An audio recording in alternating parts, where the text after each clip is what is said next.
ቻይና በየ5 ቀኑ አዲስ ሰማይ ጠቀስ ህንጻ ትሰራለች።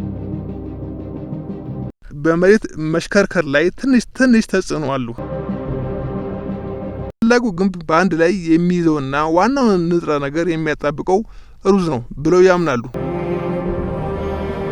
በቻይና ሻንዚ ክልል ውስጥ ወደ 3 ሚሊዮን የሚጠጉ ሰዎች በዋሻ ውስጥ ይኖራሉ። እግር ኳስ በአውሮፓ ሰላም እንደምንሰንብታችኋል። ይህ በየሳምንቱ የሚቀርብላችሁ የብታምኑትን ባታምኑትን ዜና ነው። ዛሬ ደግሞ ስለ ቻይና አንዳንድ ነገሮች እናወራለን። አብራችሁን ቆዩ። ታላቁ የቻይና ግንባታ የተጀመረው በ220 ዓመት ዓለም ከክርስቶስ ልደት በፊት ሲሆን ዋናው ግንብ 2150 ማይል ወይም 3460 ኪሎ ሜትር ይለካል። ይህ የብሪታንያን እርዝማኔ 3 እጥፍ ያህል ነው። ነገር ግን ሁሉም ክፍሎች በድምሩ 13171 ማይል ወይም 21196 ኪሎ ሜትር ይረዝማሉ። ይህ ከምድር ዲያሜትር 1/10 ያህል ነው። ታላቁ ግንብ ከተገነባ በኋላ ባሉት በሺህ የሚቆጠሩ ዓመታት ውስጥ ረዘም ያለ ግድግዳ ተሰርቶ አያውቅም። አስደናቂው መዋቅር በዓለም ላይ ረዥሙ ግድግዳ ክብረ ወሰን ይይዛል።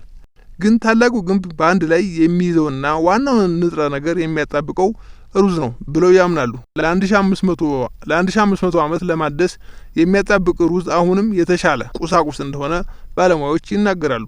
መካነ አራዊት ውስጥ ያሉ ግዙፍ ፓንዳዎች ለቻይና መንግስት በብድር ተሰጥተዋል።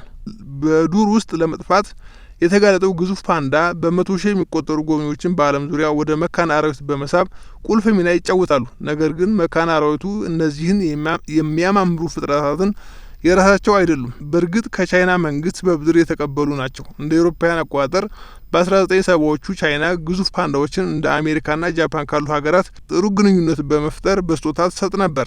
እንደ አውሮፓውያን አቆጣጠር በ1984 ፖሊሲው ተለወጠና አሁን የቻይና የዱር እንስሳት ጥበቃ ማህበር ፓንዳዎች እንስሳትን በእንስሳት በብድር ሊሰጥ ይችላል። ብድሮቹ ብዙውን ጊዜ ለ10 ዓመታት ብቻ ሊቆዩ ይችላሉ። ለካ ገንዘብ ብቻ አይደለም፣ እንስሳትም በብድር መልክ ይሰጣል ማለት ነው። በቻይና ውስጥ በሚሊዮን የሚቆጠሩ ሰዎች በዋሻ ውስጥ ይኖራሉ። ነገሩ ውሸት ሊመስል ይችላል፣ ግን እውነት ነው። ከቤጂንግ ከተማ ሰማይ ጠቀስ ፎቆች ጥቂት 100 ማይል ርቀት ላይ በቻይና ሻንዚ ክልል ውስጥ ወደ 3 ሚሊዮን የሚጠጉ ሰዎች በዋሻ ውስጥ ይኖራሉ።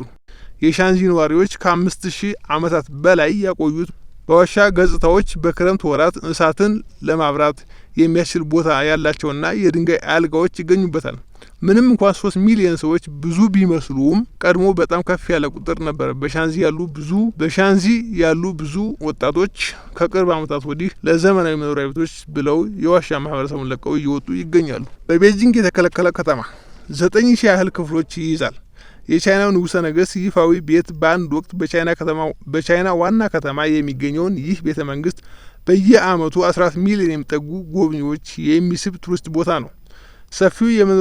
ሰፊ መኖሪያ የተገነባው ከ1406 እስከ 1420 ሲሆን በቤተ መንግስት ግንብ መካከል ያለው አጠቃላይ ቦታ 720 ሺህ ካሬ ኪሎ ሜትር አካባቢ ሲሆን ይህም ከሞናኮ አገር 1/3 ያህል ነው። በተከለከለው ከተማ ውስጥ የኖሩት 24 ንጉሠ ነገሥት ለምን ብዙ ክፍሎች እንደሚያስፈልጋቸው ትገረም ይሆናል። በ18ኛው መቶ ክፍለ ዘመን መገባደጃ ላይ 9000 አገልጋዮችና ሌሎች ሰራተኞች ንጉሠ ነገሥቱን ለማገልገል በቤተ መንግስት ቅጥር ግቢ ውስጥ ይኖሩ ነበር። ቻይና ከ1.38 ቢሊዮን በላይ ህዝብ አላት። በዓለም በህዝብ ብዛት የምትገኘው ሀገር ስትሆን በመሬት ስፋት ሁለተኛዋ ትልቅ ሀገር ነች። ቻይና በዓለም ትልቁ ጦር ሰራዊትና ሁለተኛ ትልቅ የመከላከያ በጀት ያላት ሀገር ነች። በነገራችን ላይ ትልቅ የመከላከያ በጀት ያላት ሀገር አሜሪካ ነች። በቻይና 100 ሚሊዮን ሰዎች የሚኖሩት በቀን $1 ባነሰ ገቢ ነው። የዓለም ሁለተኛው ሀብታም ሀገር ስትሆን ይህ እንዴት ሊሆን እንደቻለ እስከዛሬም ጥያቄ ነው። በቻይና የሚገኘው ስሪ ጎርጂየስ ግድብ አንዳንድ አስደሳችና አስገራሚ እውነታዎች አሉት። የዓለማችን ትልቁ ሃይድሮ ኤሌክትሪክ ኃይል ማመንጫ ግድብ ሲሆን ከፍተኛ መጠን ያለው ታዳሽ ኃይል ያመነጫል። ይሁን እንጂ ግንባታው ከ1 ሚሊዮን በላይ ሰዎችን ወደ ሌላ ቦታ እንዲዛወሩ አድርጓል።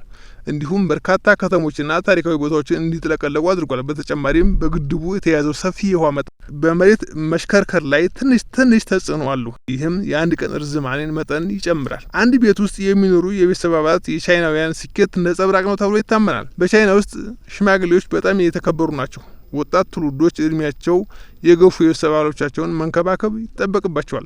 የአረጋውያን መብት ህግም አላቸው። ቻይናውያን ቁጥር 4ን ከሞት ጋር የተያያዘ ስለሆነ ከመጠቀም ወይም ከመጥቀስ ይቆጠባሉ። እግር ኳስ በአውሮፓ አልተፈጠረም። ስለ ስፖርቱ ለመጀመሪያ ጊዜ የተመዘገበው መረጃ ከ2200 ዓመታት በፊት በቻይና ነበር። የጥንት ቻይናውያን ከቆሬ የተሰራ የመጀመሪያው የእግር ኳስ ፈጠሩ። ኳሱ በላባና በጸጉር ተሞልቶ ይሰራል። እናም ስፖርቱ ወይም ኳሱ ኦሪጂናል ስሙ ቲሹቹ ይባላል። ይህም ማለት ኳስ መምታት ማለት ነው። ቻይና በየ5 ቀኑ አዲስ ሰማይ ጠቀስ ህንጻ ትሰራለች። በዓለም ላይ እንደ ቻይና በፍጥነት እያደገ ያለ ሀገር የለም።